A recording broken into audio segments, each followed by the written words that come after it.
이제 세 번째로 이제 마지막 순서가 되겠습니다.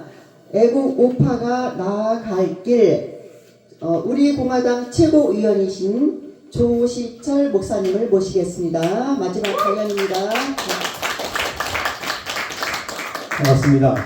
저는 원래 인도네시아 선교사 출신입니다. 1993년도에 여러분들이 이제 여기에 애국하신 분들이 많아서 오늘 한국 역사에 대해서 많이 얘기해 주셨는데, 선당합당 때 제가 그때 청년 때니까 김영삼 대통령 되는 거 투표 찍고 이제 통일되나 보다 하고 인도네시아 갔거든요. 그랬더니 94년도에 김일성이가 죽었습니다. 이제 통일되겠구나. 그랬더니 죽고 난 다음부터 대한민국이 거꾸로 가는 겁니다. 그러더니 김대중이가 나타나서 나라를 말아먹기 시작하네요.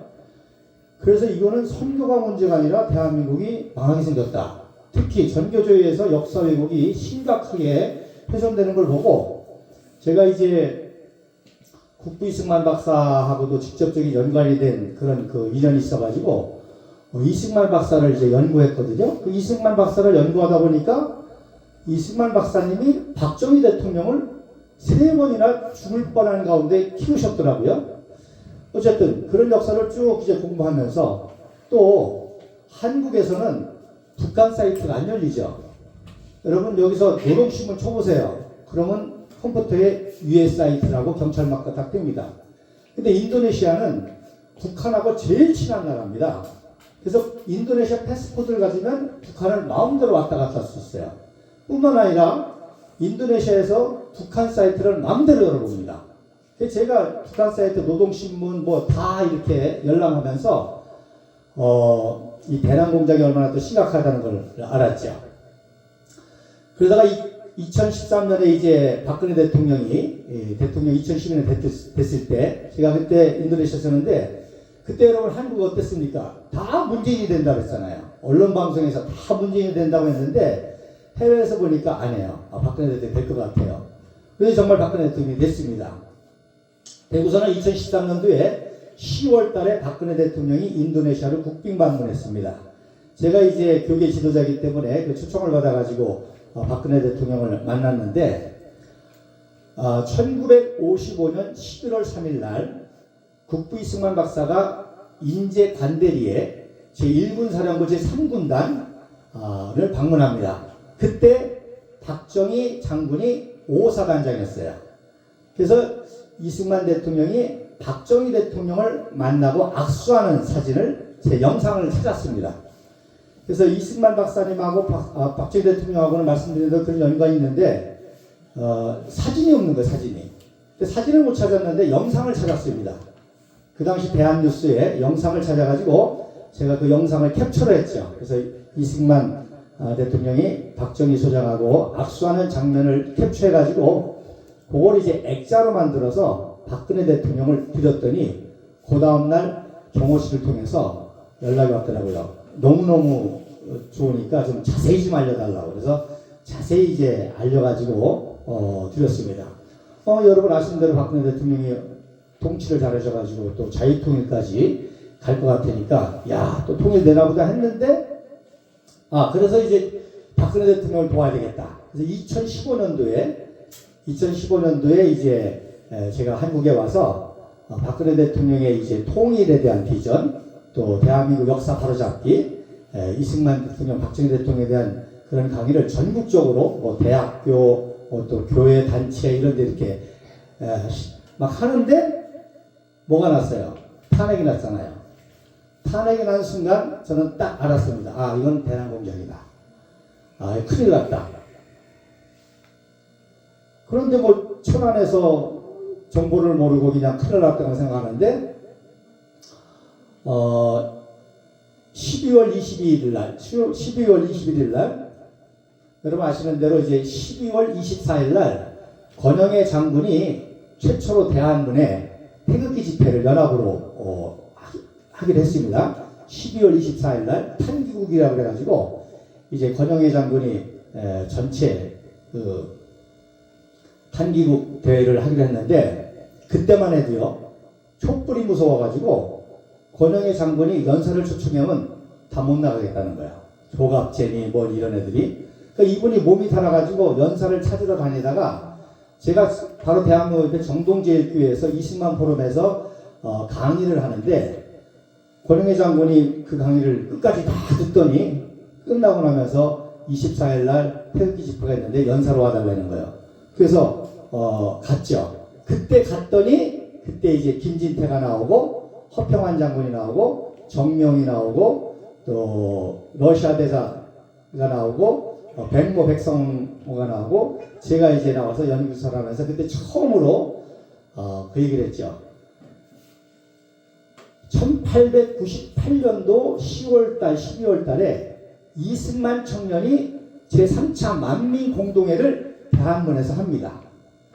그때 미국의 패트릭 켈리의 United Stand, Divided Fall 그거를 뭉치면 살고 흩어지면 죽는다로 번역해서 거기서 연설합니다. 그래서 그 이야기를 하면서 제가 이제 가슴에 태극기를 탁 펼치면서 그런 연설을 이제 했던 거죠. 그때부터 이제 제가 태극기 그야말로 세력에게 코가 껴가지고 있었는데 저는 그때 기도 제목이 그였습니다. 야, 국부 이승만 박사와 박정희 대통령의 뒤를 이어가지고 자유통일 갈 수 있는 이 위대한 지도자를 박근혜 대통령으로 알았는데 이렇게 힘없이 무너지게 되면 큰일 났다. 포스트 박근혜가 누구냐? 포스트 이승만 대통령, 박정희 대통령 누구냐? 그걸 위해서 기도했습니다. 그랬는데 여러분 아시는 것처럼 다 황교안인 줄 알았잖아요. 황교안이가 뭐 해줄 줄 알았는데 아니야. 김진태가 뜨니까 김진태인 줄 알았더니 아니야. 여러분 김진태도요. 그 당시에 이미 전국 좌파들은 문재인 대통령 상대로 홍준표를 이미 찍어놓고 2심에서 대통령 후보 자격이 없는데 대법원에서 살려줬습니다. 그래서 후보로 나오게 하고 김진태하고 경선 붙을 때 모든 경선들을 다 홍준표에게 유리한 방향으로 바꿔놓고 김진태를 떨어뜨렸죠. 그 전당대회 때마다 태극국민들 못 들어가게 했잖아요. 그러니까 우리들이 경선에서 떨어지면 이 태극기 세력이 죽는다. 그러니까 탈당해서 나와서 이 세력하고 해서 만약에 홍준표하고 딜을 해도 정치 세력이 남아있는 거 아니에요, 계속. 근데 김진태가 안 했잖아요. 자기 경력 살려고. 그래서 무너진 겁니다. 결국 그때 3.1절 때 300만, 여러분 솔직한 인원으로 촛불 최대가 12만이고 3.1절 때 30만이었습니다. 여러분 그 30만이 조기 대선 들어가니까 싹 흩어졌잖아요. 다 홍준표 붙었잖아요. 그래서 여러분의 애국 운동의 핵심이 뭐냐? 딱 하나입니다. 오늘도 구국 기도를 하지만 단 하나예요. 이승만, 박정희와 같은 인물이 나오게 해달라고 기도해야 됩니다. 여러분 미국도요. 우리가 역사를 보면 성경 보면 누구 얘기예요? 다윗 얘기잖아요. 그러니까 다윗의 우선 다윗의 가지에서 인물 나라는 게 기도고 결국 인류의 죄를 위해서 예수에서 메시아 나오니까 해결되는 거 아닙니까? 그런 것처럼 우리 민족의 정치적인 메시아 나오도록 기도하는 겁니다. 여러분 미국 하면요. 누구예요? 조지 워싱턴. 그런 탁월한 지도자가 나오니까 대영제국을 밀치고 미국이 일어나 세워지잖아요. 미국도 어려움이 있었습니다. 남북전쟁까지 했어요. 근데 누구? 링컨 나오니까 해결되잖아요. 그래서 여러분들도 마찬가지지만 저 특히 그래서 포스트 이승만, 박정희 또 박근혜 대통령이 기회가지고 만약 이번에도 다행히 우리 이제 현재가 좀 눈치를 보기 시작했지만 다행히 윤석열 대통령이 기각돼서 나온다 하더라도 남은 이미 5년 동안 합력해서 해야 될 포스트 세력이 있어야 됩니다. 그냥 나온다고 해결되는 게 아니에요. 그런데 제가 또 김학래 목사님을 또 만나게 된 이유가 김학래 목사님이 2016년에 박정희 대통령 서거 기념으로 사진전을 국회에서 크게 하려고 했는데 탄핵나니까 다 도망가잖아요. 국회의원들이. 그래가지고 프랭카드도 못 걸게 하더라는 거예요. 근데 조은진이라는 의원이 지나가다가 아니 여기 박정희 대통령 사진전 프랭카드 붙었는데 왜 떴냐 그랬더니 국회에서 뛰라 그랬다는 거예요. 그러니까 조은진 의원이 국회의원들 야단치면서 다시 걸으라고. 거론했다는 거 아닙니까? 그때부터 이제 아셨다는 거예요. 제가 조원진 의원하고 창당하고 2017년도에 그때가 탄신 100주년이었습니다.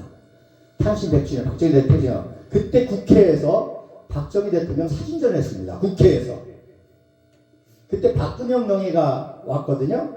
제가 사진전을 쭉 설명하니까 박근영 명의가 깜짝 놀라요. 아니 어떻게 딸보다 아버님에 대해서 그렇게 잘하세요? 그래서 이제 박근혜 영희하고도 이제 친해지게 됐습니다.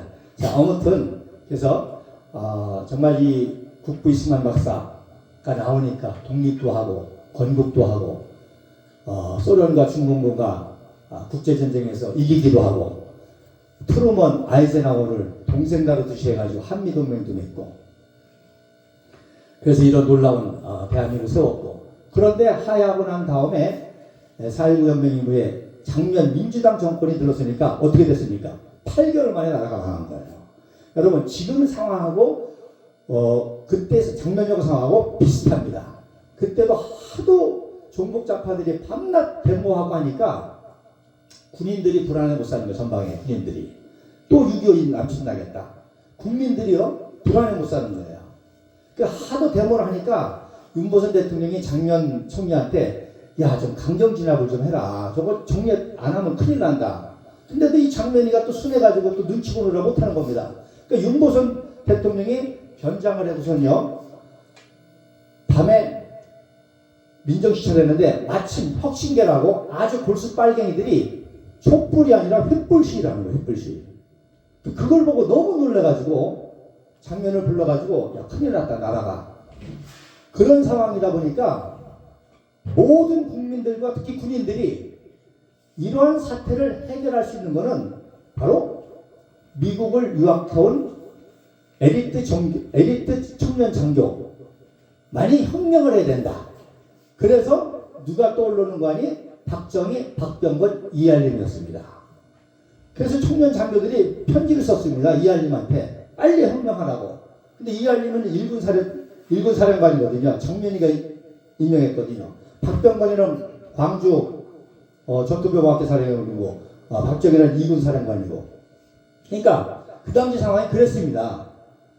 그런데 군인이 전쟁하다 죽으면 뭐예요? 순국이잖아요. 훈장타잖아요. 근데 만약에 혁명을 했다 실패하면 어떻게 돼요? 이건 반역자잖아요. 패가망신이잖아요. 그러니까 아무도 용기를 못 내는 거예요. 이할림은 용기를 내고 박병건이 용기를 내고 누가 용기를 냈죠? 박정희가 용기를 낸 거예요. 생명을 걸고 용기를 낸 거예요. 그래서 성공해서 한강의 기적을 이뤘던 거 아닙니까? 이렇게 생명건 지도자가 있고 또 그런 천재적인 능력을 가지니까 한강의 기적이 일어나지 않습니까? 제가 지난주에도 비슷한 얘기를 어느 교회에서 했습니다. 그래서 여러분 다른 거 기도하지 말고 지금 전국적으로 기도운동이 일어나는데 다 좋아하는데 정말로 예수 그리스도의 희생정신, 십자가 정신을 가진 사람, 청년결백한 사람, 애국심 있는 사람, 탁월한 지도자 이게 나오도록 기도해달라. 그리고서는 끝났는데 그 교회에 1935년생 할아버지가 계세요. 91세입니다.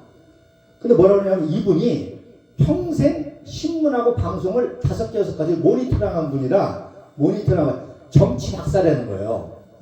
평생 동안 돼요. 그래서 제가 이제 궁금해가지고 끝난 다음에 안병찬 어르신 혹시 조원진이라고 들어봤어요? 그랬더니 조원진이 똑똑하지 틀릴 말이 없어 그러는 거예요.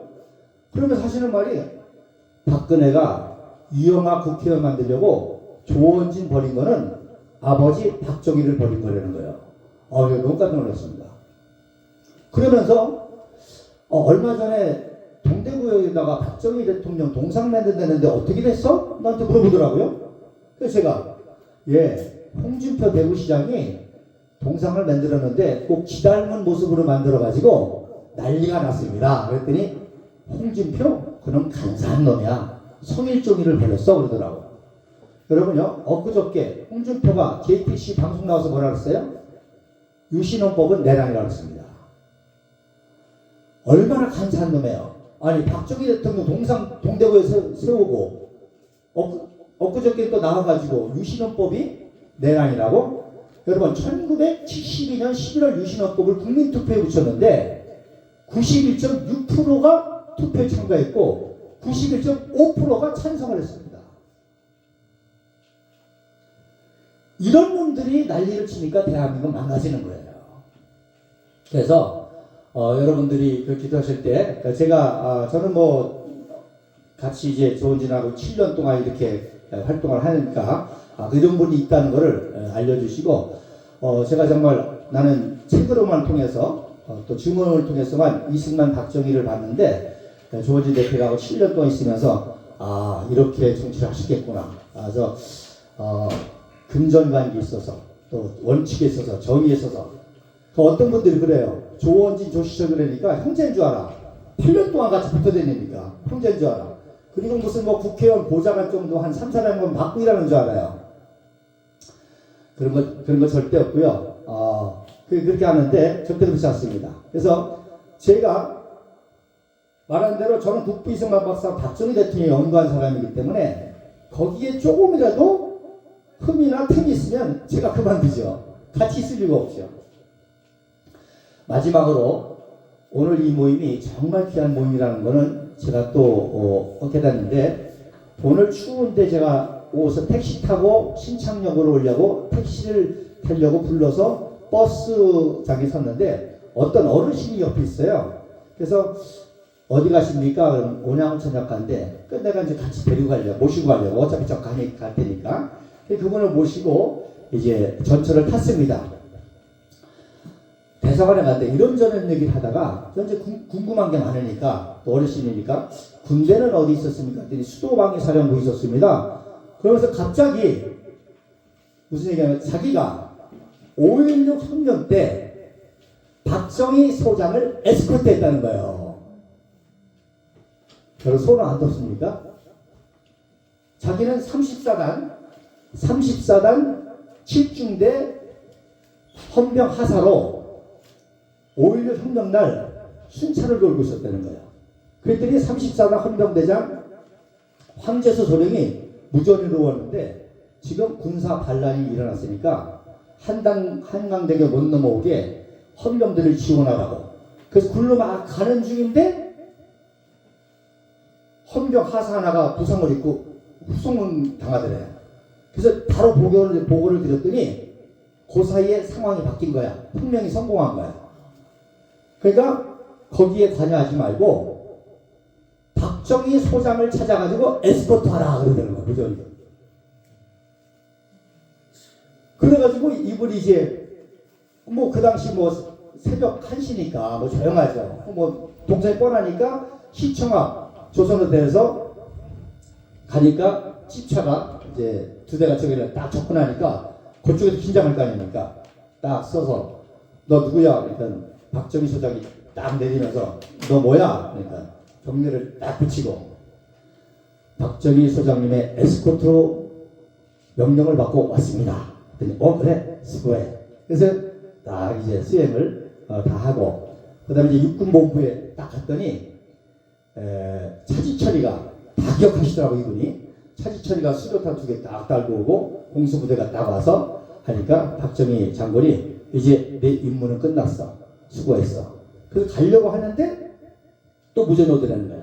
저 미아리에 육군단 포병이 오니까 그래서 그분을 육군본부로 인도하라.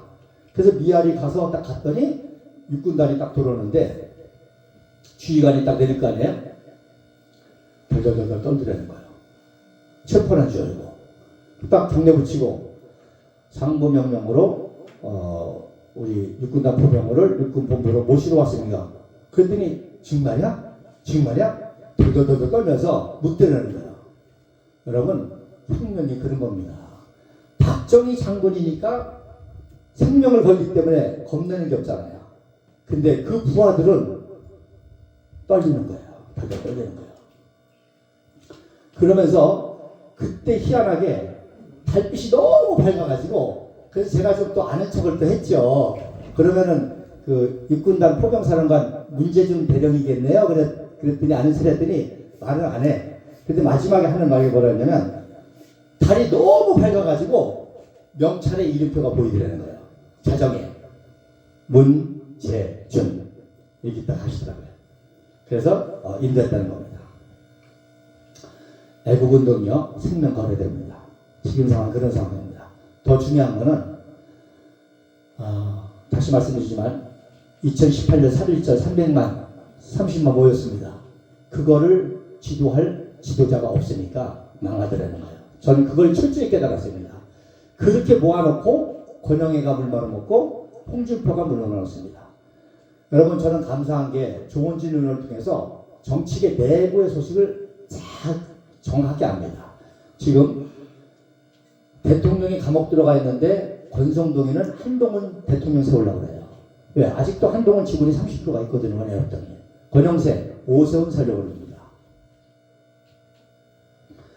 이런 상황에 또 지금 전국적으로 이런 운동이 일어나지만 이걸 또 누가 물말을 어쩌겠습니다. 그래도 다행히 저희가 윤상현 의원하고 소통하고 있습니다. 이윤상 의원의 이렇게 행보도 우리가 다 같이 이렇게 하고 있고 또 김문수 시설도 같이 하고 있습니다. 그래서 첫 번째 시나리오는 윤석열 대통령이 기각되는 게 제일 좋죠. 기각돼서 이런 보수파의 진정한 세력과 결탁을 해야 정치로 갈 수 있고 그 다음에 두 번째로 그러나 쉽지 않습니다.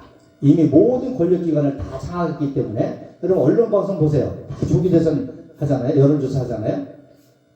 조기 대선을 할 경우 우리는 보수 대통합 후보를 세워야 됩니다. 우리는 조원진 의원과 우리는 다 내려놓고 윤상현, 김문수를 통해서 보수 대통합을 통해서 이재명이를 이길 수 있는 후보를 반드시 만들어내는 거야. 그 다음에 세 번째, 그러나 질 수도 있습니다. 또 이재명이가 될 수도 있습니다. 그러면 목숨 내놓고 또 싸워야죠. 또 싸우고 그때 정말 여러분들이 말하시는 대로 국민의힘 당 해체하고 새로운 정치 세력, 그야말로 새로운 정치 세력을 통해서 줄기찬 투쟁을 해나가야 된다. 그래서 이런 큰 틀을 보시고 그리고 결국에는 아무리 국민들이 이렇게 해도 그거를 이용할 만한 정치가 없으면 안 되는 거예요. 아무리 뛰어난 정치가가 나와도 국민들이 안 도와주면 소용없습니다. 그래서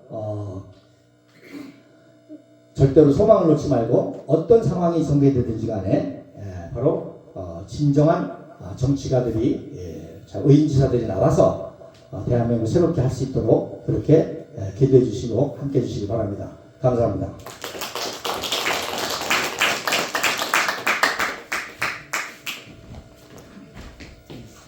네, 마지막으로 강연을 해주신 우리 조시철 목사님